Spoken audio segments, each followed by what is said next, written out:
some stories push the limits of reason.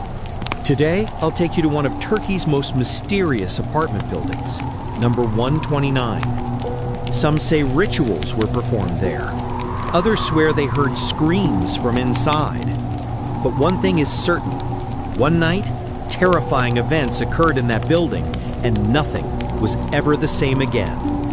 Two young women, Iram and Buse, were found dead after allegations that they had conducted rituals in their apartment.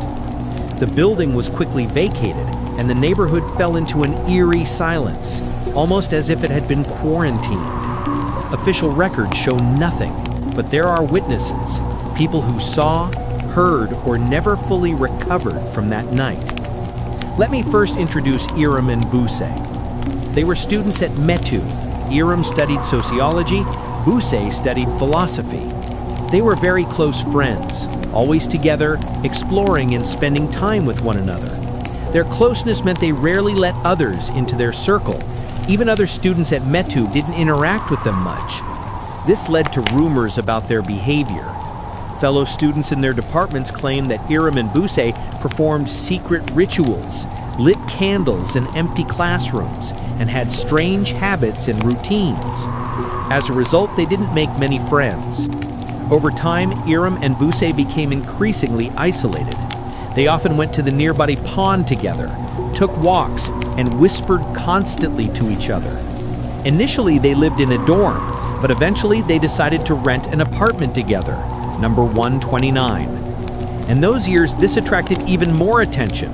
Two young women renting an apartment naturally caught the neighbors' eyes, who began to closely observe their comings and goings, their behavior, and the people visiting them. Now let's take a closer look at what kind of girls they were. There were neighbors on the ground floor and the first floor. One of them, retired teacher Aisha Hanım, shared her observations about Idem and Buse. They didn't interact much with people. They dressed strangely, wore jewelry with odd symbols, and sometimes wore tulle hats. They were always murmuring to each other. We didn't particularly like them, but we didn't say anything either. After all, they were students. Aisha Hanım also mentioned the unusual smells coming from their apartment. Sometimes there were smells of burnt herbs and metallic odors. We were quite disturbed by it, but we didn't complain because we didn't want to bother the young girls. Now let's move on to the night of the incident, December 13th, 2009. First, we'll look at the eyewitness accounts recorded in statements.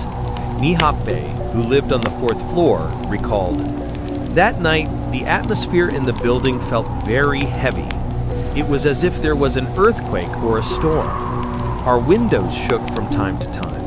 At first, we thought it was the wind, but that evening, there was no wind. Strange noises were coming from inside the building." Nihat Bey continued, "I heard odd sounds that seemed to echo from the walls. My blood ran cold. It felt as if the sounds were flowing from my ears into my body." Now let's take a closer look at what kind of girls they were.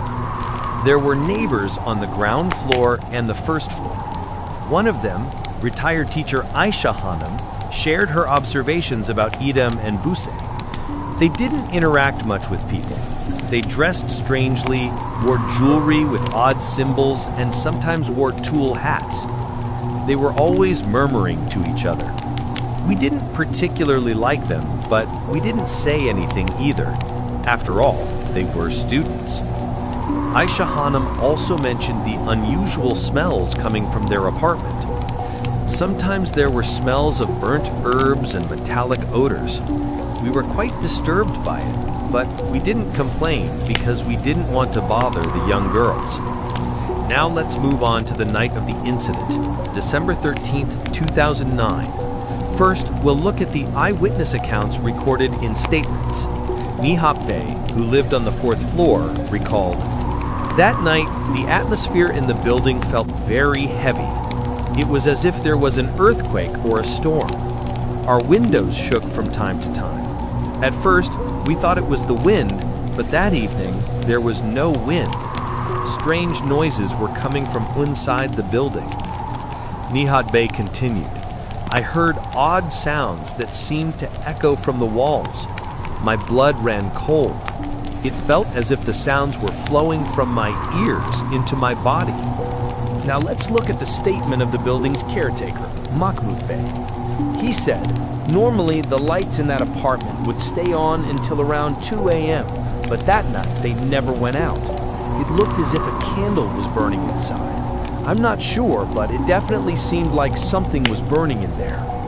Dilek Hanem, who lives on the 3rd floor, described the night as follows.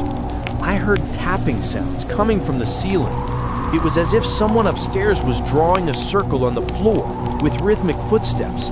My husband didn't hear it, but I did, and it made me very uncomfortable all night. A newlywed couple living on the 2nd floor also shared their experience. We were watching TV when the broadcast cut out. First the screen went fuzzy, and then the television completely turned off. Inside the apartment, it felt like an earthquake. There was a low rumble and then a slight shaking. We ran to the windows, but no one was outside. There was no earthquake, yet the building seemed to sway. We could hear a deep, rising hum from beneath the building.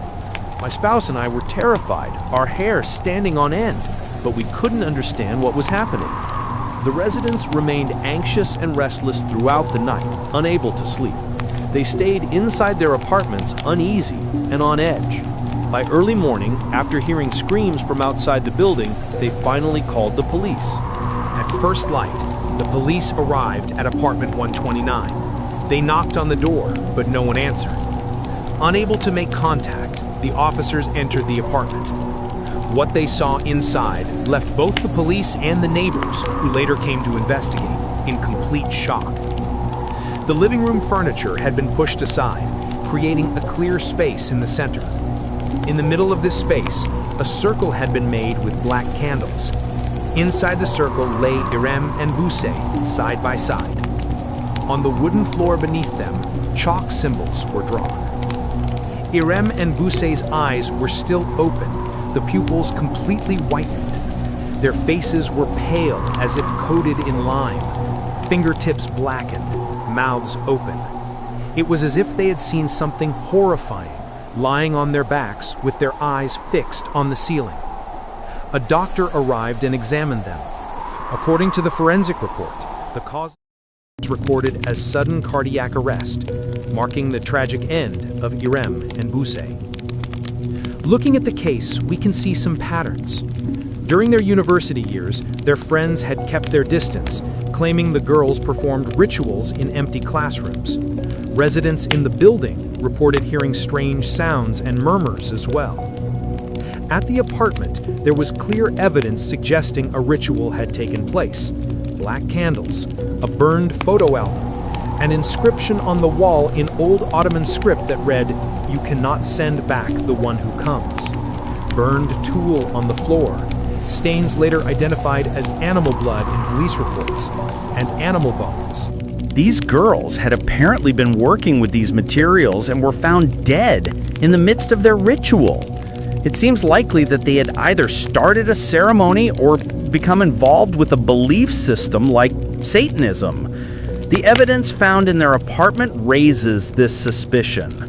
So what is Satanism? What is a ritual? And what is a seance? Let's summarize briefly. Satanism is a belief system that opposes traditional faiths, exalts what is considered non-sacred, and glorifies the devil. It has two main branches. One, Leviathan Satanism, a more individualistic and libertarian approach. Two, Theistic Satanism, a branch that seeks direct communication with the devil or other supernatural entities, aiming to gain knowledge or power from them. Looking at Irem and Buse's environment, it appears they lean toward Theistic Satanism. The rituals, drawings, and writings in their apartment suggested an attempt to summon an entity. A seance, or spirit summoning, is the practice of calling forth a non-physical entity or energy into this world to gain information, ask questions, or acquire power through it. Those performing a seance attempt to establish a connection with this entity. Such rituals are usually carried out in groups, at night, and in silence. Participants repeat certain prayers or chants, creating a ceremonial structure intended to summon the desired presence. These girls were using animal blood and burning various items, candles, and incense to create an atmosphere. They drew symbols on the floor and walls, attempting in their own way to communicate with entities from another world. Returning to the main point, the environment the girls were in, along with their actions, gave the neighborhood the impression that they had satanic tendencies. It appears that in the process of performing these rituals, they may have lost their lives due to fear and panic. Under normal circumstances, the story might have ended here. However, that was not the case. The police and authorities concluded that the girls were experiencing a psychological crisis and treated it as a tragic case, closing the investigation. Residents were not required to leave their homes, and the apartment continued as normally as possible. Yet things did not remain peaceful. Initially, neighbors living below the girls began experiencing disturbances in their apartments. They heard strange tapping sounds and felt as if they were suffocating. At night, they would wake up feeling they couldn't breathe. Unable to tolerate it any longer, and suffering from nightmares that kept them awake until morning, they decided to move out. Thus, the first residents to leave the building were the neighbors living below the girls. Later, the neighbor on the third floor, who initially did not pay much attention to these rituals or the alleged satanic activities, began to feel increasingly uneasy. In the end, they gave a statement describing the anxiety and fear they had experienced. Every time I went into the bathroom, the mirror that would normally fog up from the hot water stopped fogging. No matter what I did, even if I made the water extremely hot, the mirror wouldn't steam up. As this caught my attention and I started noticing it more, the mirror finally began to fog again. And eventually, I saw my own name written backwards in the steam on the mirror. I saw it with my own eyes. I can't stay in this apartment anymore. I have to move out, said the neighbor on the third floor. Because of this, they also decided to leave the building. The ongoing unease in the apartment soon troubled the building management as well, since the manager lived there with his family. They decided to renovate the building completely, repainting and replastering it from top to bottom. Strange smells persisted in the building, and residents continued hearing noises, which contributed to the sense of unease. However, strange occurrences continued during the renovations. As workers scraped off the plaster, layers underneath revealed paints, writings, and symbols, upside-down crosses, and mysterious green markings. Even after the workers removed them, the symbols reappeared the next day. When they painted over the walls, the areas would develop mold and bulge again the following day. They repaired the roof, but black water kept leaking from the ceilings, and the workers couldn't explain why. Even after the roof repairs during the summer, black water continued to flow from the ceilings, staining them. On the ground floor, when workers scraped moldy and peeling paint, symbols and signs in an unknown language were revealed underneath. Additionally, electrical issues persisted. Circuit breakers kept tripping, sparks flew from outlets, and the painters frequently said they wanted to quit and refused to continue working. The building management assigned the building attendant, Mahmoud Bey, to supervise the workers.